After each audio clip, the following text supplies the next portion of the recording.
Olá, pessoal. Bem-vindos ao canal interativo da IRCO. Este é o IR Connection. Hoje a gente vai falar sobre o mercado de M&A e as expectativas para o ano de 2025.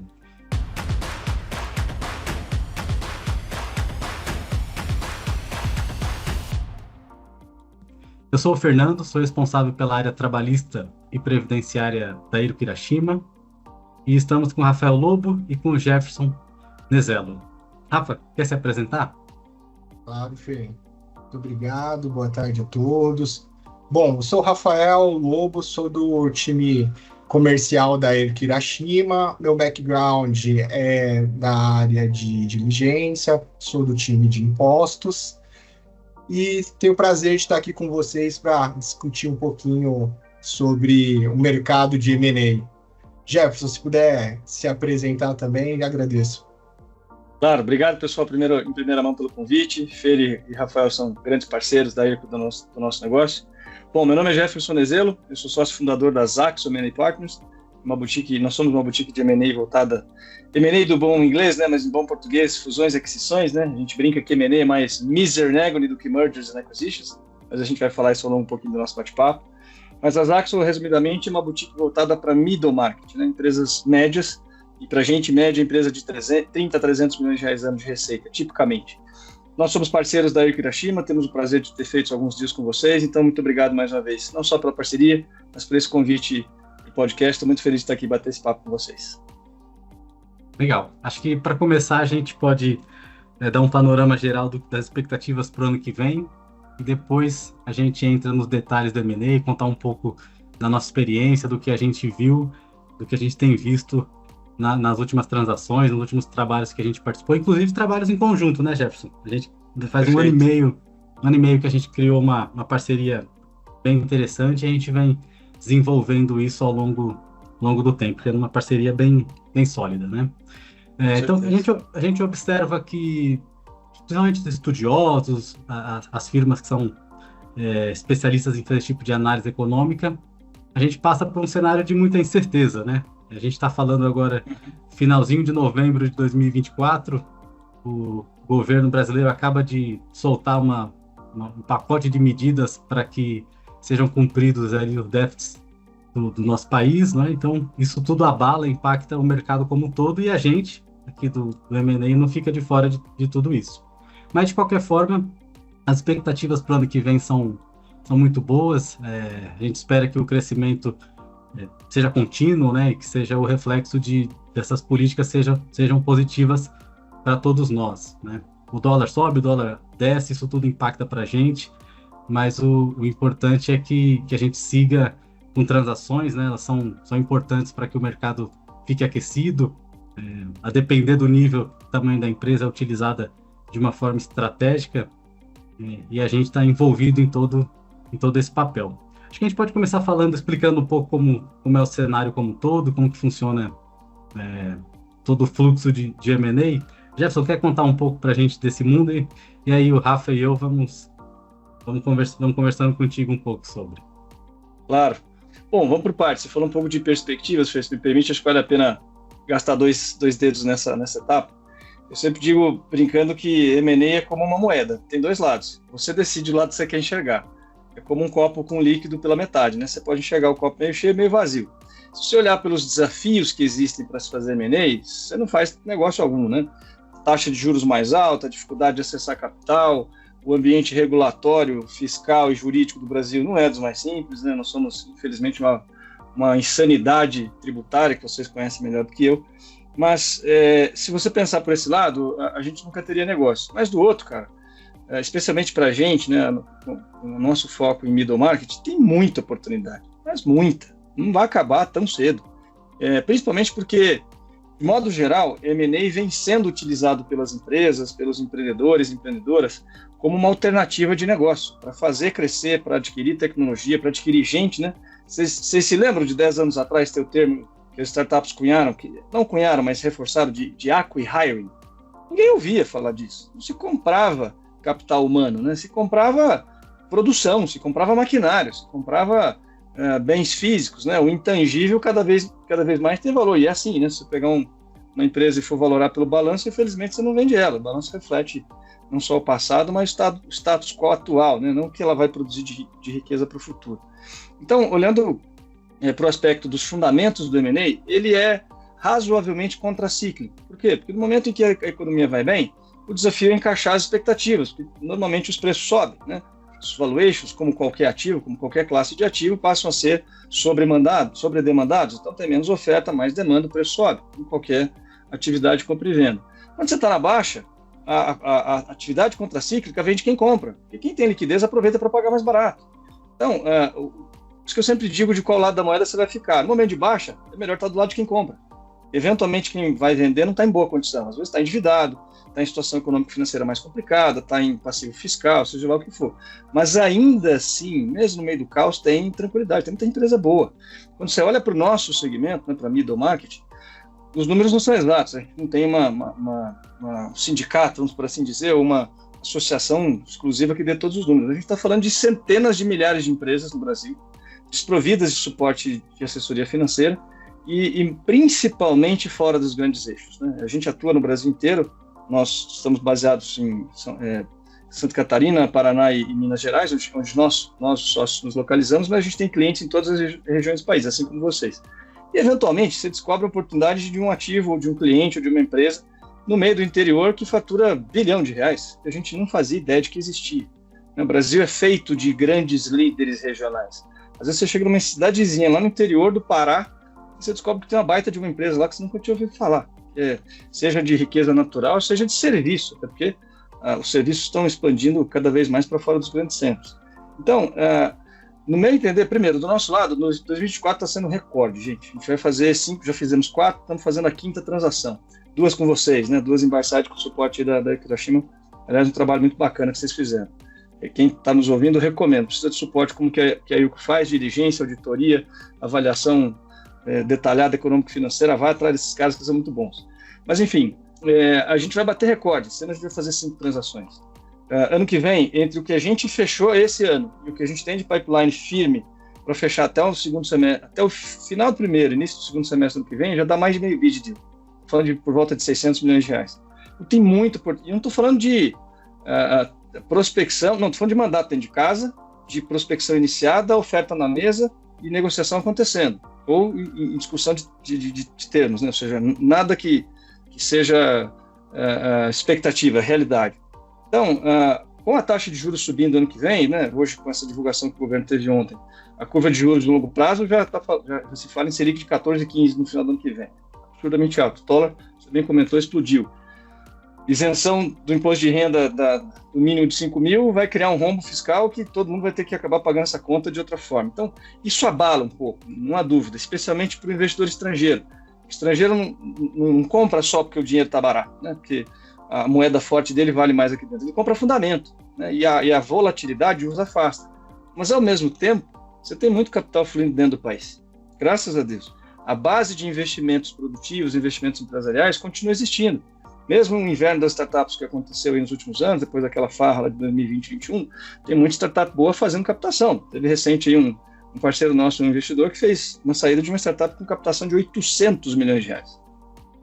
A Asas, não sei se vocês viram recentemente na mídia. Então, de modo geral, insisto, M&A é contracíclico. Então, mesmo num cenário de baixa econômica, tem oportunidade. Num cenário de crescimento, mais ainda. Nós estamos num movimento muito forte, graças a Deus, temos, claro, fruto de prospecção estruturada, trabalho bem feito, na dúvida, nada vem de graça, graças a bons parceiros também que a gente tem, mas esse ano é recorde, ano que vem vai ser recorde de novo. Então, eu acho que vai levar muito tempo para a gente ter uma base. Primeiro, nosso mercado de capitais é ínfimo, né? A gente é muito pequeno, a nossa fluxo de dinheiro em dívida ainda é também pequeno, e a quantidade de empresas que precisam de conhecimento, de gente, de tecnologia, etc., enorme. Então, eu acho que vai continuar existindo muita transação, em especial a gente vê um pipe, entre aspas, sem fim. Tem muita coisa para fazer pela frente. É isso. Jefferson, até uma coisa que, para ir nessa linha que você comentou, o Rafa pode até falar melhor sobre isso, né? Nos anos de pandemia, foram os melhores anos para a gente, né? Então, a gente ficamos todos receosos ali no início da pandemia, o que vai acontecer com esse mercado, e para a gente de diligência foram anos assim de trabalhos acelerados, né, Rafa?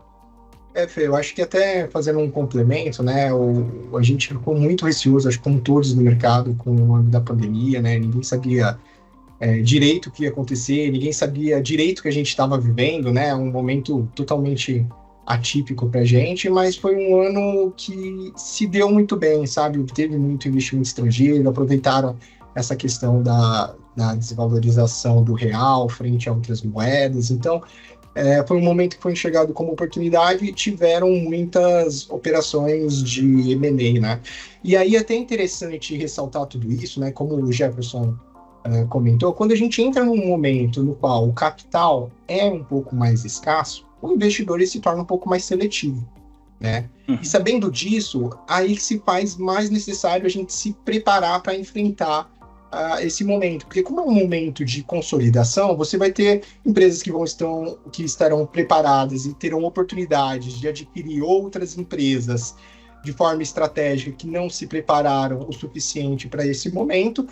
E claro que o investidor que tem o capital na mão, ele vai ter mais opções onde pôr o seu capital, né? Então, estar preparado, estar estruturado, conseguir criar uma estratégia nesse momento é o que vai fazer você ter essa diferença entre enxergar um copo meio cheio e meio vazio, né? E eu acho que uma característica interessante do ano de 25 que a gente tem, apesar de toda essa interferência do governo, que o brasileiro, acho que ele já está acostumado, né? Cada ano surge algum tipo de interferência que a gente tem que se adaptar, e isso é uma coisa muito legal do brasileiro, que a gente tem que estar buscando encontrar tração mesmo nesses momentos de maiores dificuldades, né?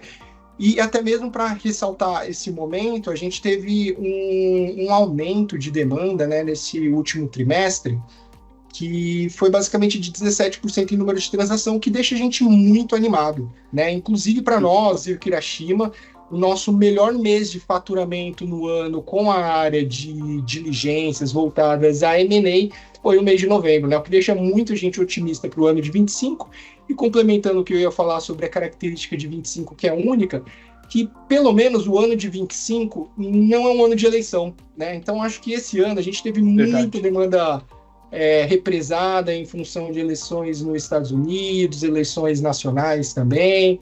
Então acho que o ano que vem a gente já sabe o cenário que a gente vai enfrentar, talvez o capital um pouquinho mais seletivo, mas com muita oportunidade frente a essa moeda estrangeira um pouquinho mais forte. Então eu acho que assim, é um momento das empresas olharem para todo esse cenário, né? O governo sempre vai existir, então a gente precisa se adaptar e se fortalecer para conseguir encontrar as oportunidades nesse momento.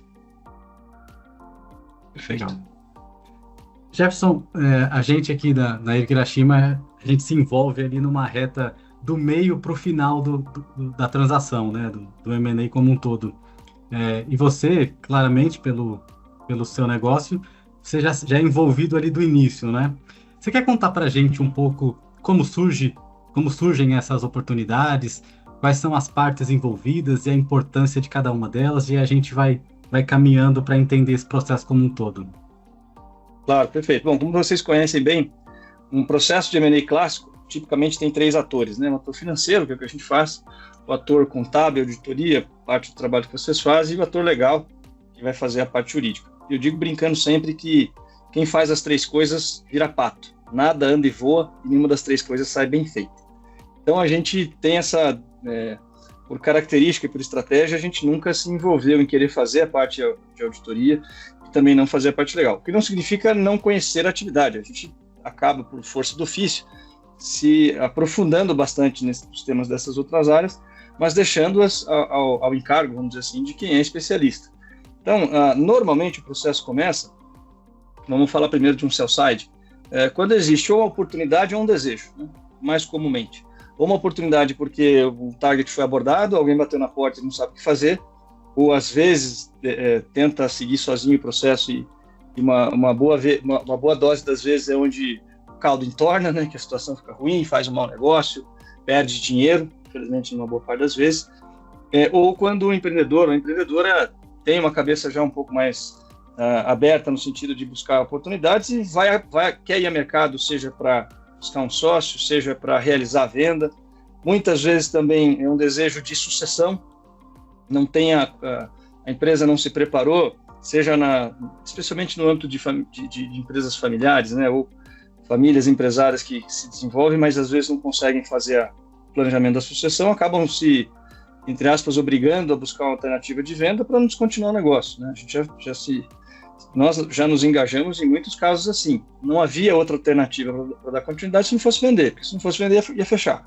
O empreendedor não queria tocar mais, ia diminuindo o negócio e com o tempo ia acabar perdendo valor. Então, a gente entra, seja para começar a rodar um processo do zero, tem que se construir toda a estratégia, desenhar, modelar o ativo, fazer avaliação financeira, construir a tese de mercado, tanto quanto em outros casos em que a gente já entra com o jogo iniciado, né? O apito inicial já foi dado, já tem uma proposta na mesa, e é muito comum também, infelizmente, empreendedor ou empreendedora chegar, não, já tem uma oferta na mesa, só dá uma olhadinha para mim, só para ver se está tudo bem. Aí você chega lá, tem que fazer tudo do zero, porque você tem que recomeçar, muitas vezes ir a mercado para criar competição no seu site, assim que você cria valor, né? Buscando mais interessados para aquele mesmo ativo, para criar disputa. E a gente já teve situações assim, o cara, não, tá tudo certo, só quero que você e os advogados dêem uma olhada, ver se está tudo bem. Não estava, tudo estragado, você tinha que começar tudo do zero e jogar aquela negociação fora. A maioria das vezes, quando você pega o bonde já do meio para o fim na negociação, não na parte documental ou nas diligências, né? Na negociação em si, é melhor começar do zero e ignorar o que tem, porque 99% das vezes está errado. Por quê? Porque não é do feitio do empresário ou da empresária fazer a operação de compra e venda de empresas. Estão acostumados a comprar e vender o produto e o serviço que eles produzem e entregam, né? É muito incomum você ter uma empresa forjada pelo processo de M&A. Tem alguns, né? Especialmente no Brasil, são normalmente empresas de maior porte ou que foram forjadas pelo M&A nas aquisições, não vendendo, né? Então,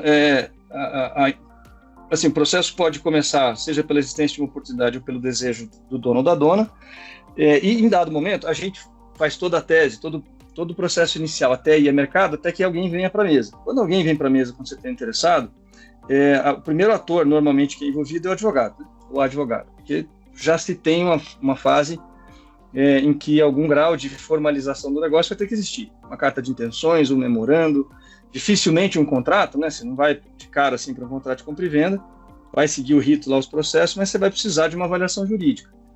Mas nós, em paralelo, sempre engajamos o time contábil do target ou da empresa quanto antes, porque você precisa entender as informações daquele negócio, né? E esse é outro viés da preparação, ou seja, para quem quer fazer uma operação de capital, seja ela qual for, se associar, comprar, fundir, vender, não importa, quanto mais organizado econômico financeiramente ele tiver, melhor, né? Fica mais fácil de você entender a realidade do negócio, mostrar para alguém, se você for fazer uma venda, né, naturalmente. Então, o contador ou a contadora normalmente são engajados também bastante cedo nesse processo, para que deem explicações e a gente consiga entender mais detalhadamente de que forma, as maneiras contábeis que o negócio é composto. E o ator da auditoria, naturalmente, vai ter que entrar na medida do aquecimento do negócio, né? Vai ter que se fazer uma diligência e entrar em diligência. O comprador vai fazer por decisão própria, né? Muitos fazem uma diligência de negócios antes da diligência de conformidade. Essa é uma prática que a gente também tem. A gente não inventou, não, a gente copiou mesmo. Os fundos de buy-side fazem isso, né, bem feito, e a gente viu que era uma boa prática, a gente também começou a fazer.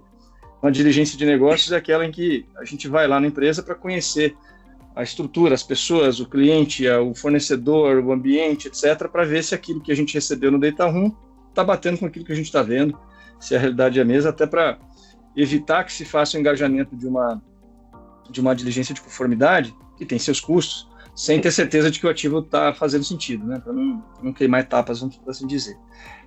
E a combinação bem estruturada desses três atores, gente, na minha opinião, é o que garante o sucesso do negócio. Se o advisor financeiro fizer transacional, fizer o trabalho dele bem feito, tiver um bom advogado, uma boa advogada, uma boa auditor ou auditora, não tem por que dar errado, só não vai fechar se as partes não quiserem, né? Depois a gente pode entrar na discussão de mitos e verdades, como a gente já falou outro dia, mas de uma boa preparação, ou através de uma boa preparação, você aumenta o potencial grau de sucesso. Por quê? Porque o M&A é um processo extremamente longo, vocês sabem disso. É um ciclo, por isso que a gente brinca, né? Um ciclo bastante extenso, por isso que a gente brinca que é mais misery and agony do que mergers and acquisitions, né? Porque miséria e agonia, você passa 2 anos no processo e ele não conclui. Já tivemos casos mais longos até. Então, você precisa ter resiliência, você precisa ter preparação, você precisa ter criatividade, né? Como é que eu vou mover o deal? O que eu vou fazer agora para poder chegar, buscar o ponto de sucesso que a gente almeja? E tem que ser criativo, muitas vezes, dentro da realidade, dentro da legalidade, mas você tem que usar da criatividade. O M&A é uma arte, né? Não deixa de ser. Para vender é como qualquer outra atividade, mas com um grau de complexidade eventualmente um pouquinho maior. Então, os 3 atores são fundamentais: contábil, legal e financeiro. O financeiro quase sempre acaba sendo quem tem que liderar um pouco mais o processo, porque, no fim das contas, ele toca a negociação. Então, os impactos fiscais, financeiros, etc., ou de qualquer outra natureza, tem que ser trazido aos olhos do valor do deal e das consequências dessa transação. Então, portanto, o advisor ou os advisors, né, são os que acabam mergulhando para poder fazer isso acontecer, mas com todo mundo de mãos dadas, né? Já disse, uma mão lava a outra, as 2 juntas lavam a cara. Não adianta querer fazer tudo sozinho, até porque é uma questão de conhecimento, complexidade e competência, obviamente. Jefferson, se me permite até fazer um complemento, uma distinção, claro, né? Porque esse procedimento, quando é um buy-side, ele é extremamente necessário, não só para uma questão de negociação, mas uma questão também de redução de riscos, né? Então, toda vez que você vai fazer uma aquisição de uma empresa, é importante que você tenha esse processo, o processo legal, auditoria, contábil, trabalhista, e além de todo o assessoramento também que o advisor ele faz para poder te transportar em uma negociação favorável, porque se você pular alguma dessas etapas, você pode ficar vendido eventualmente uma história, um número, que às vezes pode assumir um risco que você não está disposto, sem saber. Exato, e às vezes, assim, pode ter 2 coisas, né? Você pode ter aquele empreendedor que focou tanto no negócio dele e deixou a contabilidade na mão de um contador inexperiente e eventualmente tem um risco que ele mesmo não conhecia, com algum planejamento que ele está se desfazendo lá que vai acontecer.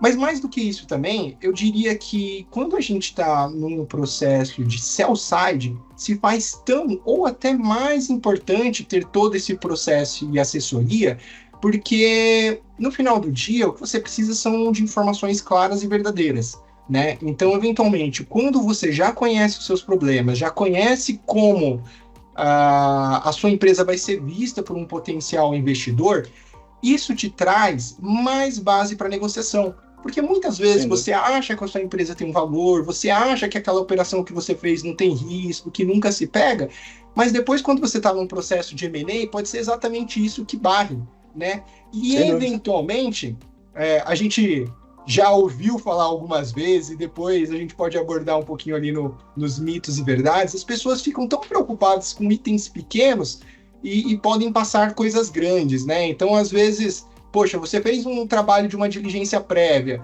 você sabe quais são os seus problemas, veio uma buy-side, não pegou determinado item, você sabe que você tem uma vantagem negocial, né? Então, é muito importante saber que informação e pessoas especializadas são importantes porque elas vão conseguir trazer a vivência, né, de diversos outros projetos similares, né?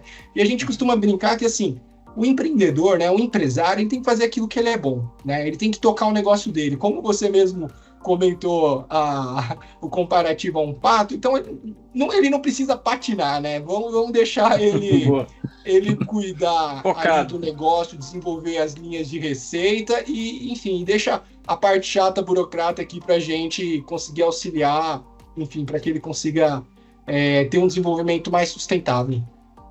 Perfeito. Legal. Por isso que a gente sugere cada vez mais, e vocês certamente percebem essa demanda também, a gente sugere cada vez mais que as empresas se auditem. Não precisa ser uma empresa bilionária para fazer auditoria própria, né? E não precisa ter estrutura interna para auditar, contrato.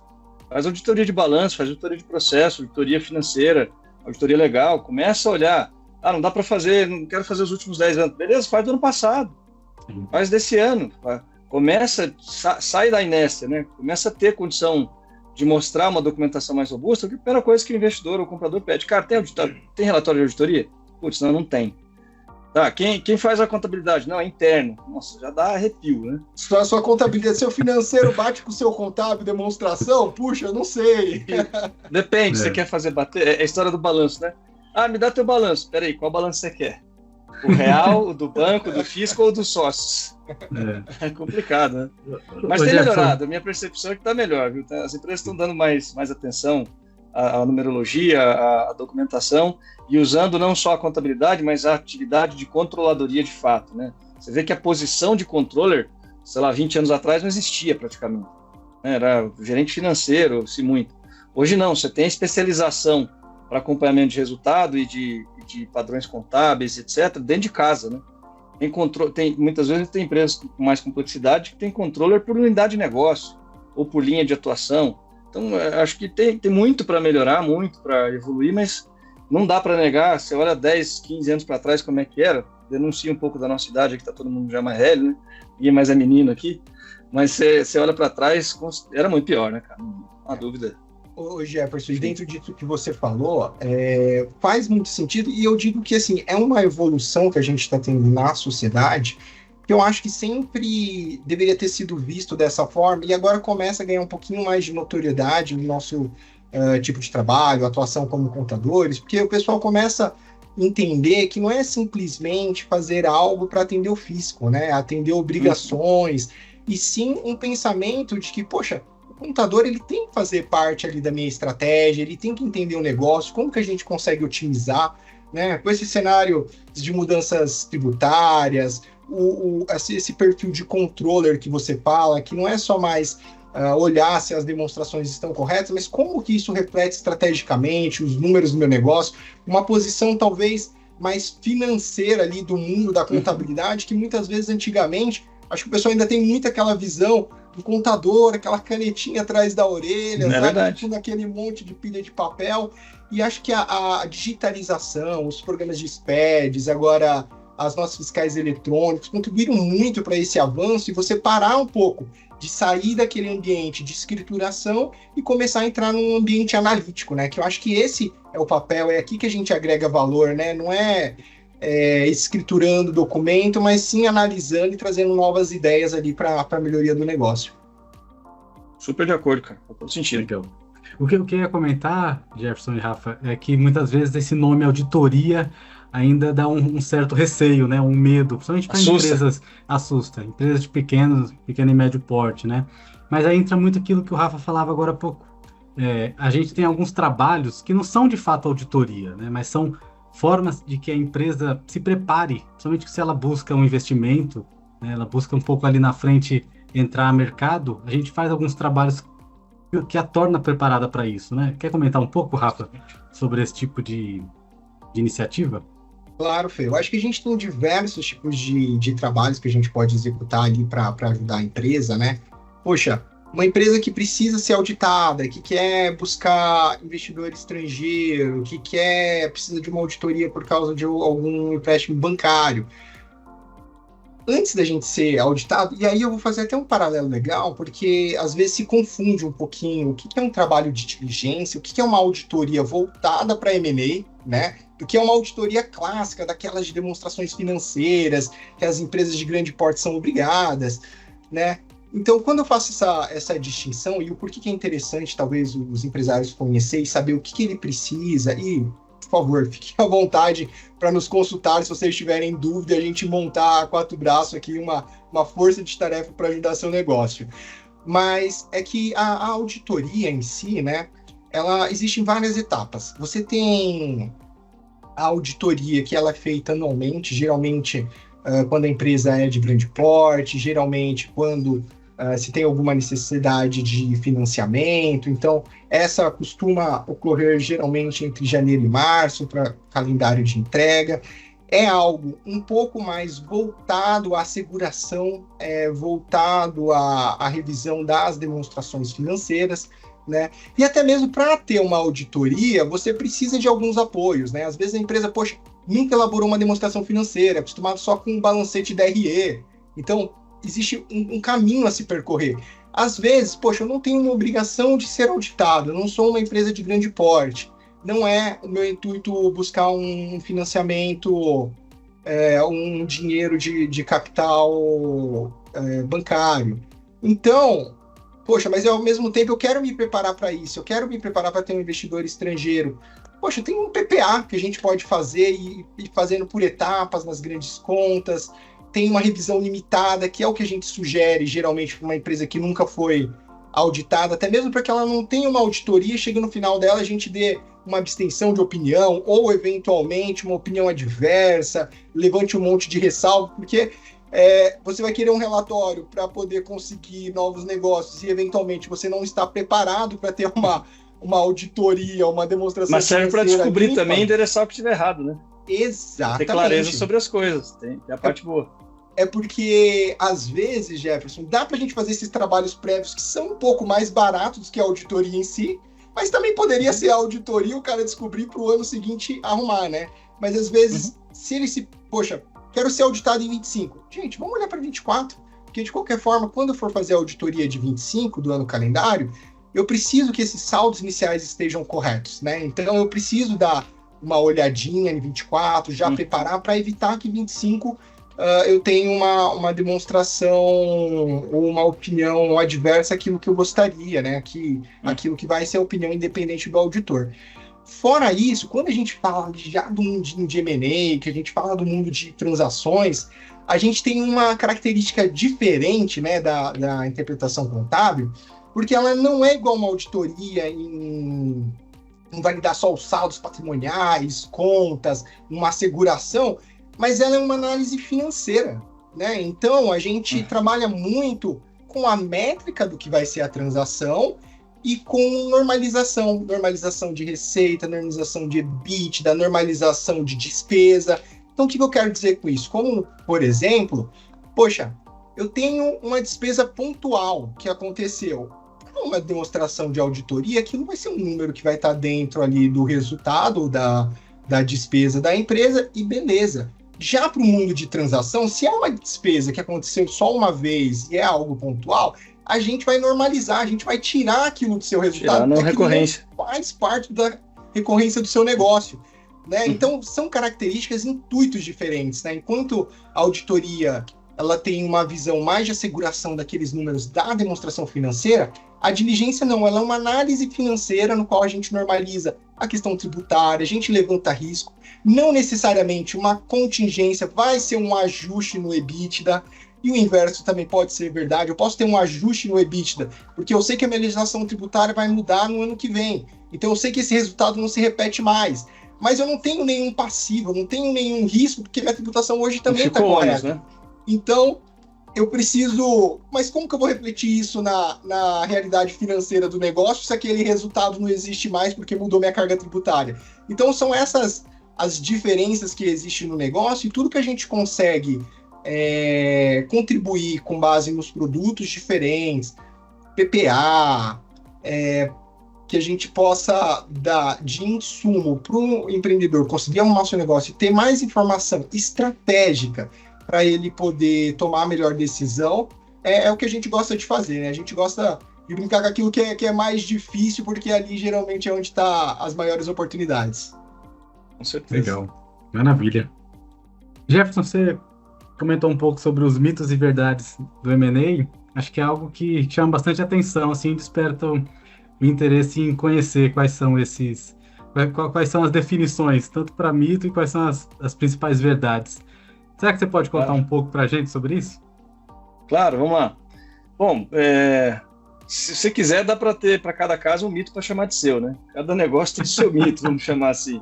Porque todo negócio é customizado, né? É muito específico, mas algumas coisas são relativamente comuns, né? A primeira e mais aparente delas é que preço é o item mais importante, nem sempre, né? Tudo se resume a preço. Não é só preço, por óbvio, né?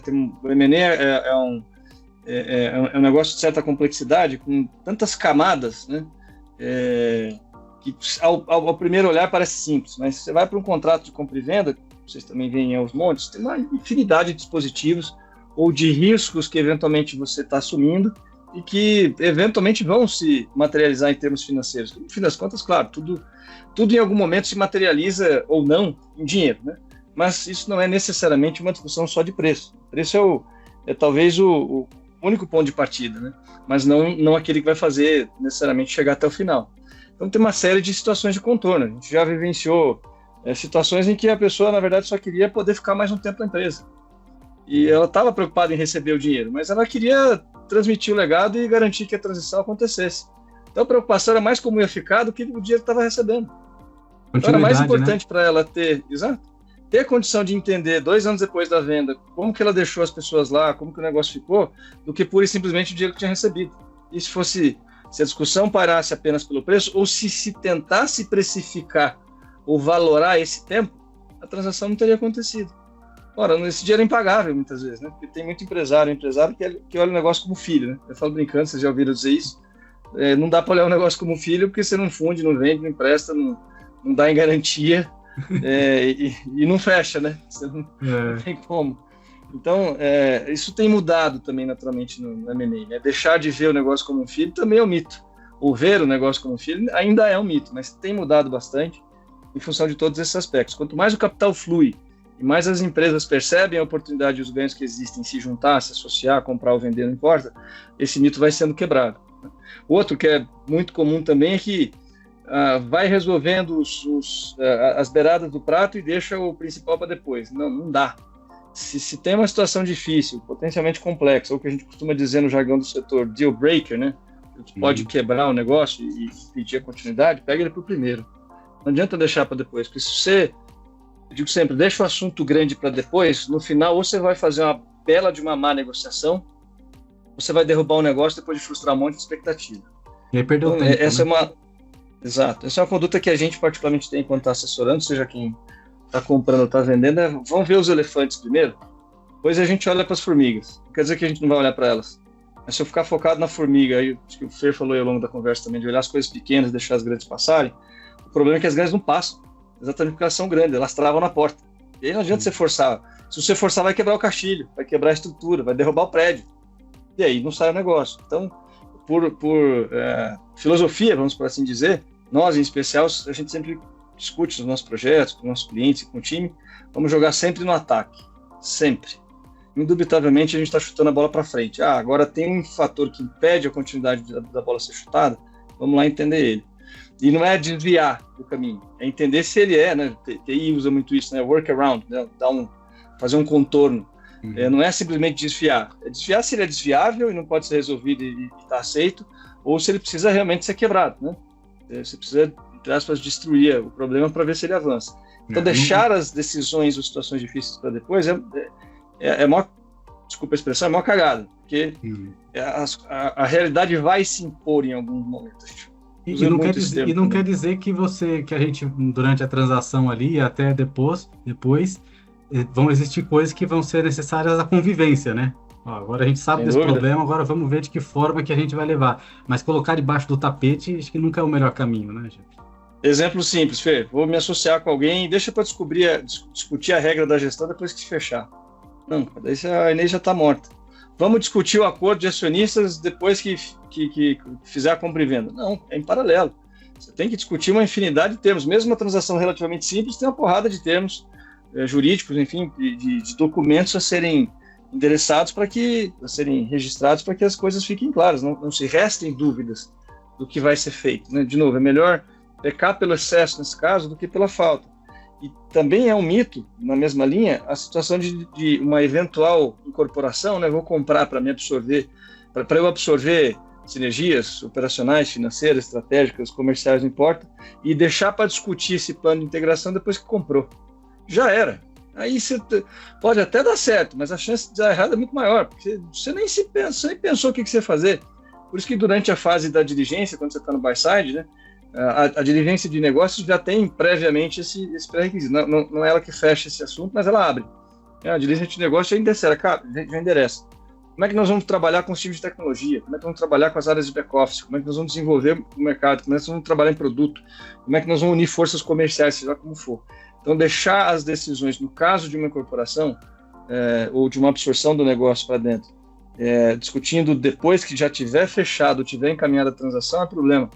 Porque aí você vai ser vai se ver diante de surpresas, muito provavelmente vai destruir valor, que de fato na prática é na integração que você descobre se aquilo que você planilhou, né? Que você criou de sinergia realmente vai acontecer. Então, se planejando, estruturando e construindo o processo antes de integrar já dá errado, muitas vezes dá errado, imagina se você deixar para depois. Então, no meu entender, esse é outro mito bastante relevante. Um outro comentário bem rápido, que também acaba sendo mito, é que M&A é só para grande empresa. Já foi, não é mais. Claro que, digo sempre brincando, né? Um carrinho de pipoca é vendido a M&A. Não é M&A, é uma transação de compra e venda de um ativo, vai. Não é M&A porque não tem o rito, a estrutura, a complexidade e protocolo que se exige de um deal clássico, de uma transação clássica de M&A. Mas é fato que o capital tem acessado cada vez mais os pequenos e médios negócios, né? Cada vez mais comum.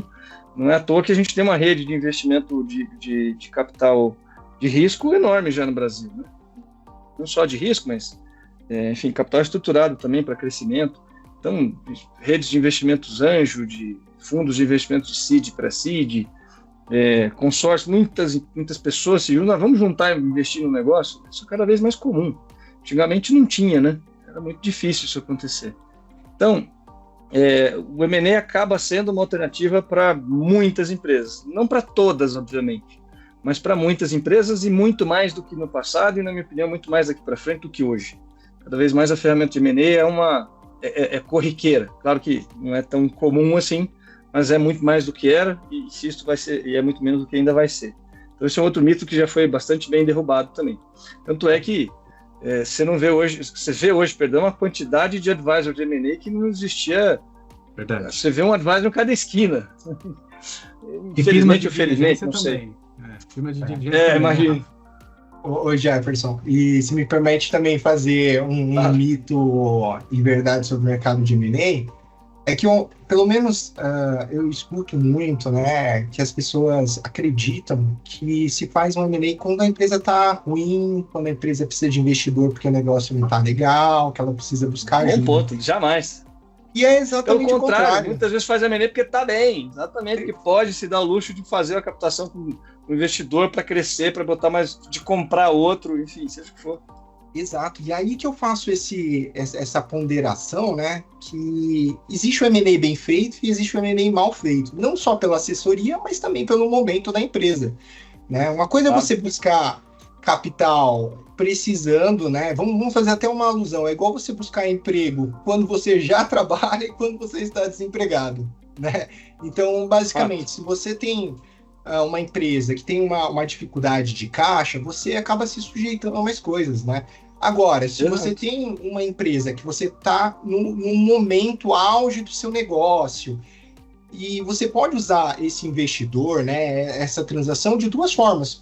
Realizar capital, né? Então você está com um negócio que está num momento excelente, você quer ter um pouquinho mais de tranquilidade, trazer um sócio para poder te ajudar, para poder tocar o negócio, ou uma segunda para você dar o seu segundo passo, né? Às vezes vale a pena, vamos usar até como exemplo a própria XP, né? É melhor você ter uma parcela menor de um negócio muito grande, você ter 100% de participação de um negócio pequeno, né?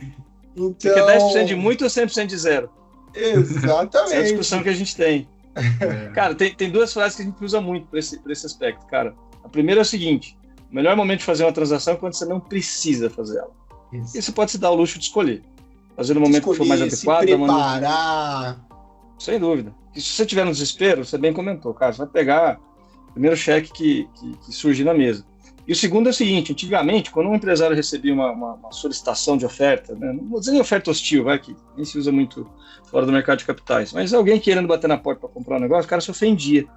Não, tá achando que eu tô quebrado? Um pouco do que você falou. Tá achando que eu tô quebrado? Tá achando que eu sou o quê? Você quer me comprar? Não, eu quero comprar você. Era um jogo de ego. Ainda é, né? Ainda é. Mas mudou muito por uma seguinte situação. Não é incomum a gente receber, se alocar em projetos ou ver empreendedores e empreendedoras, e quando recebe um interessado, fica lisonjeado. Fala, caraca, eu tô indo bem. Se o cara vem batendo na minha porta querendo me comprar, alguma coisa certa eu tô fazendo. Estou incomodando ele, ou os clientes estão falando bem, ou ele percebeu que eu sou uma boa empresa.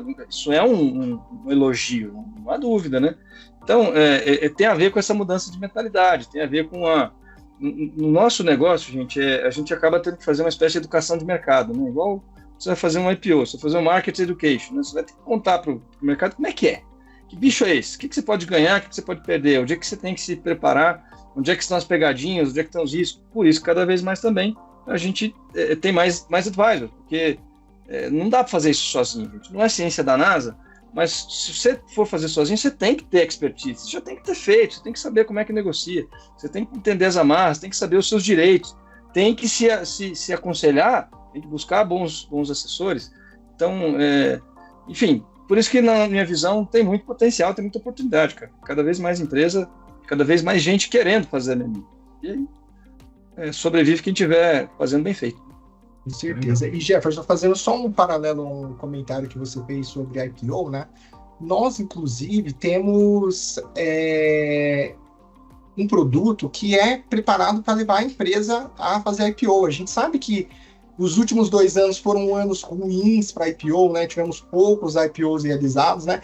Mas o mercado brasileiro, assim, comparado com o mercado americano... Os dois você está sendo bonzinho, né? Tem... Dois. Desde a pandemia, na verdade, a gente viu que deu uma travada. Pré-pandemia, eu confesso que a gente até tinha uma demanda legal, uma perspectiva de IPOs, né? E que, assim, tende a voltar, né? Então, se a empresa tem um determinado porte também, tem essa vontade de se preparar para o futuro, poxa, é um processo mais complexo, é um processo que demanda muito mais, né? Então, quanto antes também a empresa se dispor a começar a arrumar para estar preparada, dê mais um, chegar com o bookzinho ali bonito para o mercado, poxa, o momento é agora, né? Então, acho que... Sem dúvida. Quando o mercado de IPO estiver super bom, os que não estiverem preparados vão patinar, né? Porque eles ainda vão ter que passar por essa curva de aprendizado. Cara, para quem está preparado sempre tem oportunidade, bicho. Então, pode não ser uma abertura de capital, mas pode ser uma dívida com custo mais competitivo, né? A gente está vendo a dificuldade de emissão de papel, né, de emissão de ação, mas o mercado de dívida está bombando. Tem um monte de coisa acontecendo com certificados de recebíveis, com instrumentos novos, com debêntures, até os debêntures têm saído razoavelmente, né? Se você olhar a numerologia da dívida, está enorme. Aí também tem a questão de foco, né? A gente, por exemplo, até pensou em ir para o mercado de dívida alguns anos atrás, mas a gente pensou, cara, vamos perder a essência. A gente não sabe fazer dívida, a gente sabe fazer M&A, a gente sabe fazer equity. Então vamos continuar, como eu digo brincando, a gente continuar sendo guerreiro do M&A e insistindo no nosso tema. Falo brincando que o nosso negócio é de 3 P's: paciência, permanência e persistência. E você tem que ter os 3 sempre ao mesmo tempo, cara. Só um deles também não resolve. Legal. Uma coisa que surgiu muito pra gente, Jefferson, agora até um pouquinho em função da reforma tributária, né, que eventualmente é uma oportunidade para os empresários, é a questão do crédito tributário, né? Porque como a gente tem uma eminência ali, basicamente daqui 8, 10 anos, esse crédito ele vai se extinguir e o pessoal precisa também dar uma vazão nisso agora, né? Porque aquelas empresas que possuem, ou até mesmo aquelas empresas que não sabem que ela possui um ativo tributário e gostaria de fazer uma revisão, ver se tem alguma oportunidade, agora é a hora, né? Então, com essa mudança de mercado, com esse mercado com crédito um pouco mais restringido, acho que assim, vale a pena a gente olhar para dentro de casa, começar a se organizar para aproveitar as oportunidades onde elas aparecerem, né? Então, eventualmente, bater um papo, acho que vale muito a pena e construir uma estratégia em conjunto. A gente está aqui, acho que vocês também, da mesma forma, para fornecer informação, né? No final do dia, a decisão é do empresário, né? Mas quanto mais informação, mais assertivo ele vai ser. E vai mais preparado ele tiver, melhor a decisão vai ser. E vai ter um futuro mais tranquilo, né? Com aquela decisão que ele tomou hoje. Com certeza. Maravilha. Rafa, Jefferson, acho que eu só tenho a agradecer pela conversa, muito enriquecedora. E Jefferson, obrigado pela parceria que a gente vem construindo. Como eu disse no início, já está muito sólida e a tendência é que siga dessa maneira, né? A gente poderia ficar horas aqui conversando, tem muita história, tem muito papo ainda para acontecer, mas nosso tempo aqui é curto, pelo menos nesse primeiro encontro nosso, acho que outros devem surgir ao longo do tempo, né? Então, agradeço a participação e que a gente possa seguir juntos. Eu agradeço mais uma vez. Antes do encerramento, reforçar todo esse elogio ao Jefferson, né? Acho que foi uma grata surpresa. Tem basicamente 2 anos aí que a gente vem trabalhando junto. Por mais louco que se apareça, eles são de Curitiba, a gente se conheceu e se encontrou em Goiânia. Então, uma história que eu acho que vale a Verdade. pena a gente trazer num próximo bate-papo Isso nosso. vale um podcast, hein? Vale, com certeza. Dá um vale, podcast porque, esse encontro. Pra vocês verem que, assim, às vezes as pessoas estão do lado da gente, mas a gente precisa ir para longe para encontrar, fazer conexão, e pessoas assim que têm... E o primeiro contato pelo LinkedIn. A gente, na verdade, se conheceu pela mídia social, vimos que tínhamos sinergia entre os negócios. Surgiu a oportunidade de eu fazer a imersão lá em Goiânia no segundo evento. Vocês me deram o prazer de participar da imersão lá comigo, e dali para frente a gente foi desenvolvendo e fazendo negócio em conjunto. Muito bacana. Isso demonstra o muito poder grato da também. tecnologia, né? Então, enfim, até mesmo, né? A gente se encontrando cada um em um lugar, a gente em São Paulo, você aí em Curitiba, poder fazer esse material, né? Muito legal, e quem sabe um próximo fazer em conjunto presencialmente também, né? Mas Sem dúvida. acho que a gente agradece muito, é muito bom contar com um parceiro como você, sério, que a gente confia, que a gente indica. Enfim, acho que a recíproca de todos os elogios que você fez é verdadeira, e a gente está muito feliz aí com o que a gente vem trabalhando em conjunto. Obrigado, amigos. Contem com a gente conta muito com vocês, é só o começo. Vamos fazer muita coisa boa em conjunto ainda. Muito obrigado. Tchau, gente. E, pessoal, Valeu, até a tchau, próxima. tchau.